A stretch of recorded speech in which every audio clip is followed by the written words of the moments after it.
And all the monkeys go at it like it's the last nut on earth. And the one lucky monkey can fit his hand going into the jug, but once he grasps that nut, he's stuck. He can't get it out.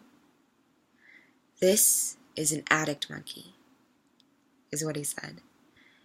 And until he lets go of that nut, until he has a change of consciousness, he will be stuck.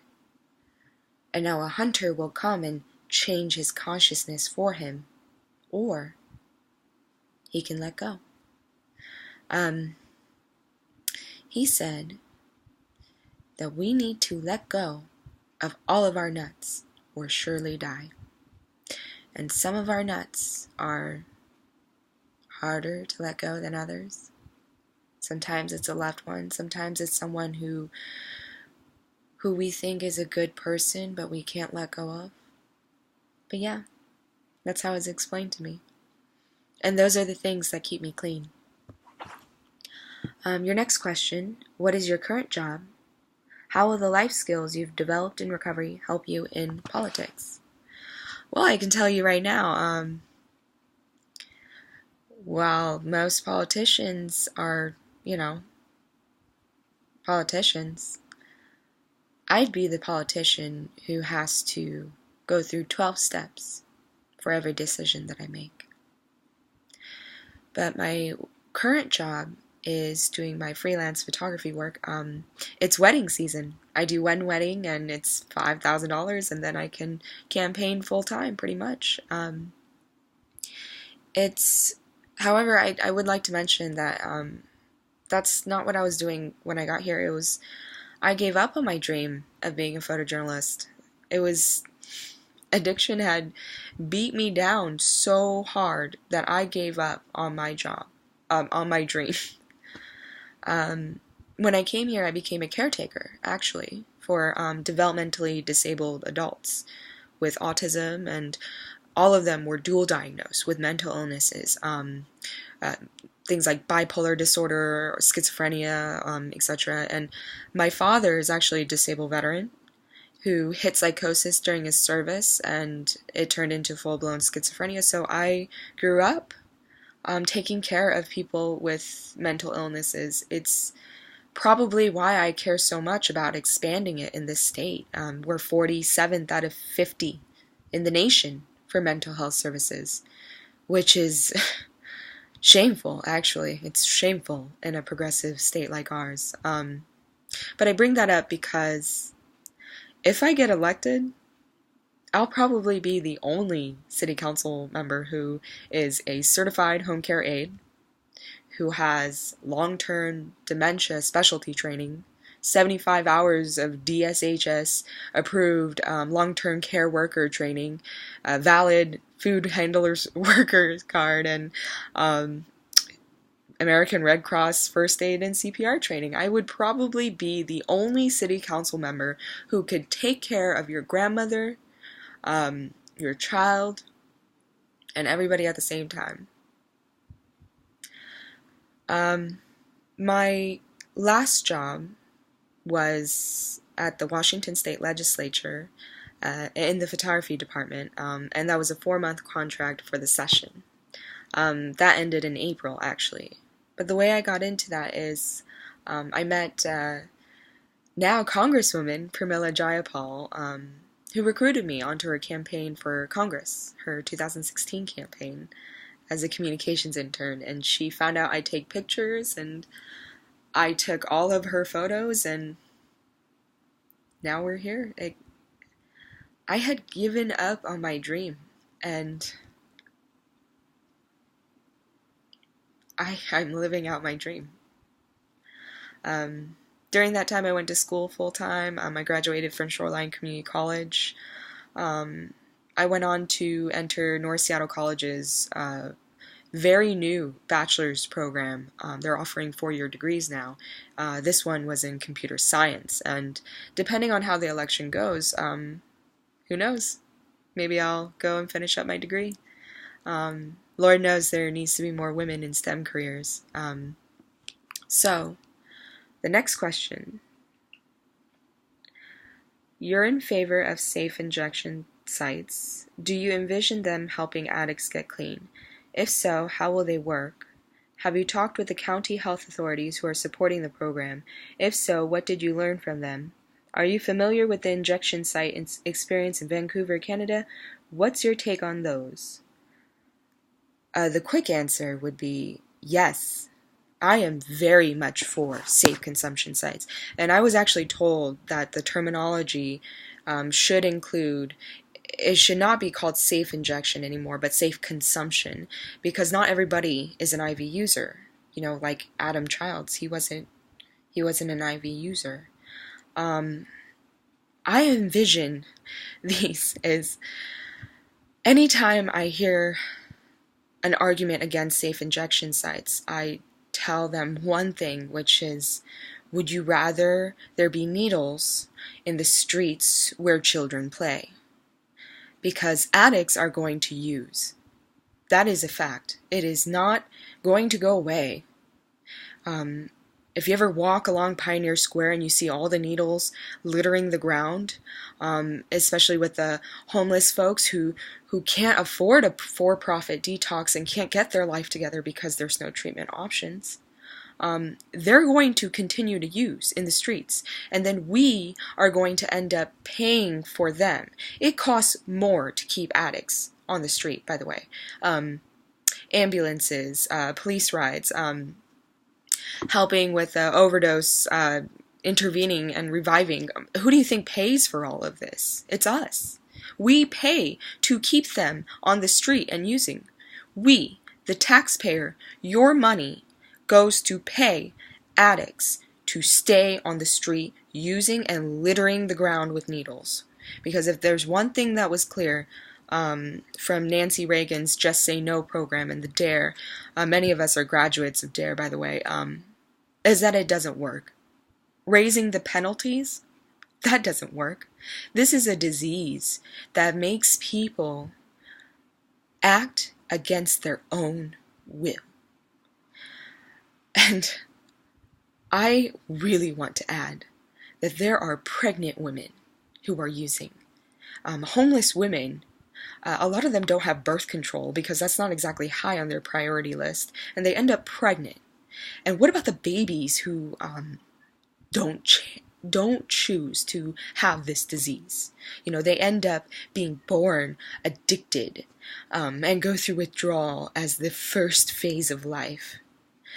Now, safe consumption sites would have medical professionals who would be able to detect pregnancy symptoms faster, which is, believe me, it's not something that women are paying attention to when they're high.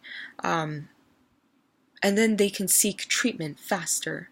Because if there's one thing that's clear, is that pregnancy doesn't stop you.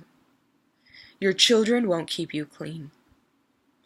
Only an intervention with a combination of the right people and the right support will keep an addict clean. If we concentrate addicts using to one area, we can provide treatment to that one area and concentrate where it's available. There was only one not-for-profit detox center in King County. It was R.C. Casey, Recovery Centers of King County, and it shut down without any notice at all in 2015. It was a 27-bed facility, and it shut down without any notice at all. And the thing is about addicts, heroin addicts, and opioid addicts in particular, is that heroin withdrawal is not life-threatening. It makes you feel like you want to die, but it will not kill you. So what happens is the withdrawal that will kill you, that is life-threatening, is alcohol withdrawal and benzodiazepine withdrawal. That's Xanax, lorazepam, anti-anxiety medications. Those are the only things that are life-threatening. So what they do, and when I say they, is detox centers and other addicts, they recommend to those heroin and opioid addicts that they drink a 6-pack of beer before trying to get into detox, because that is the only way you'll get in. They prioritize alcoholics and benzo addicts. And since heroin withdrawal will not kill you, they are at the very bottom of the list. I have so much more to say about safe consumption sites, and the main concern with people is public safety. And I'm telling you right now that this is our best chance. And I believe the question asked about, have I talked with county health authorities? And the 43rd District Democrats actually had a safe consumption site panel with experts and doctors from UW Medicine, the folks who are in the planning phases with the safe consumption sites, the proposed ones in King County. And yes, I have spoken with all of them. I have, in private, actually, this is before I was public about my recovery, revealed my past and discussed why these are so imperative. And the other part of the question was the safe injection sites in Canada. Oh, sorry, safe consumption. Even I'm trying to pick it back up. But ever since these sites have been admitted, there have been 0 deaths in the one in Melbourne, Australia. The ones in Portugal, the ones in Canada, they prevented thousands of deaths. And here's the thing about overdoses is every single one of them is preventable. Every single one. That means Adam Childs, and that means the countless others that I've lost this year alone. I've lost count after 6. And it's only May. And I'm only talking about 2017. All of these deaths are preventable. I need to reiterate that. My most recent sponsee just turned 17. She started using at the age of 14. And she was a prostitute with a pimp. Here's the thing, is that addicts are so stigmatized. Society tells them that they shouldn't exist at all, that even when they are a 14-year-old girl from a good family in West Seattle, they feel afraid to seek treatment. They feel afraid to seek out help from community members.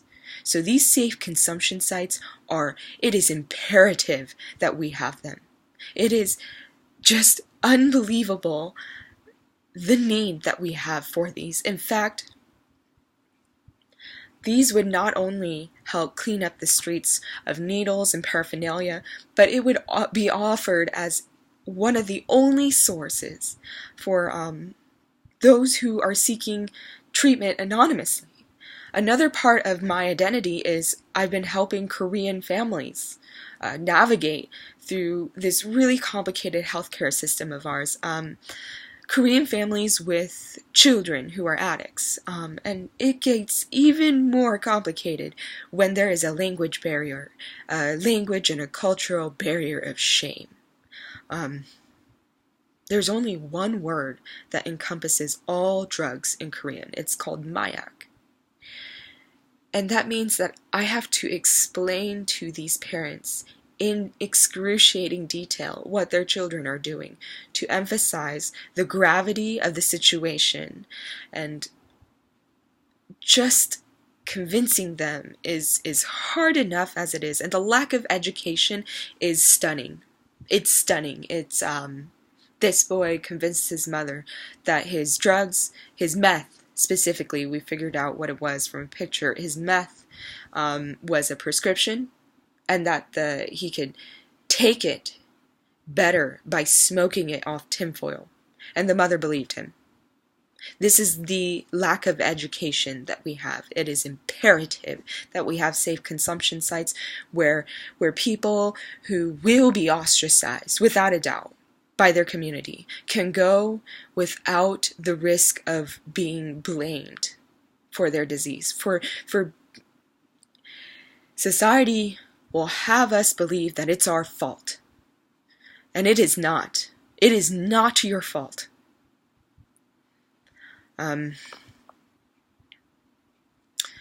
Okay, yeah, I'm familiar with the safe consumption sites in Canada. I'm familiar with the fact that in King County, the police carry Narcan on them, which is the medication that revives addicts from an overdose. And I know that bathrooms at PCCs and Safeways and other grocery stores have sharps containers in the bathroom stalls. We know this is a problem. We know that addicts are going to use. So why don't we provide them a place where they can and seek treatment? Addicts will want to get clean. I've never met an addict who doesn't want to get clean. Not one addict wakes up one day and says, I think I'll be a heroin junkie today. And no one is born meant to die in a bathroom. Which is exactly what happened to my friend Audrey in the Safeway down the street. That's why we have sharps containers. Audrey was 26 years old. She lived in the house in front of the one that I live in now. What advice would you give to someone who's an active IV drug user? What advice would you give to your friends and family? What advice would you give to someone who's an active IV drug user? You deserve to be loved. You deserve to live. You are not a bad human being. You are a good human being whose disease affects you physically, mentally, and spiritually, and you are deserving of all the love in the world.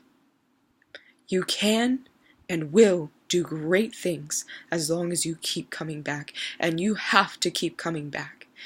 Because in the rooms, we have a saying that the newcomer is the most important person at any meeting. And this is why it took me a long time to realize this.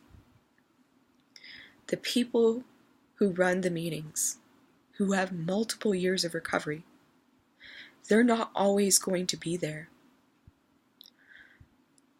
We young people especially need to keep coming back because mathematically, statistically, we are more likely to live longer. And we are the next generation of recovering addicts who will keep the doors open, who will keep spreading the message of recovery and hope. You are loved. You deserve all love. And if you just keep coming back, it will happen. What advice would you give to their friends and family? I learned something very important in my 6th step. The 6th step is listing our character defects. And what I learned is that I am not a bad person. I take something good and it just mutates with my disease. For example, I take something beautiful and pure like love, and with my disease, it can mutate into codependency.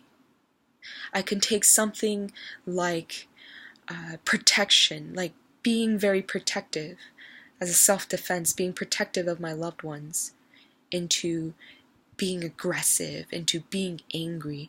And I learned that with my character defects, it's when I take a regular character trait and take it too far, turn it into something bad. And my shortcomings are when I fall short of good traits and attributes.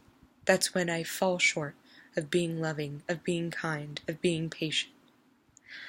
I just like to end with, if you've made it this far, then kudos, congratulations to you. But Also,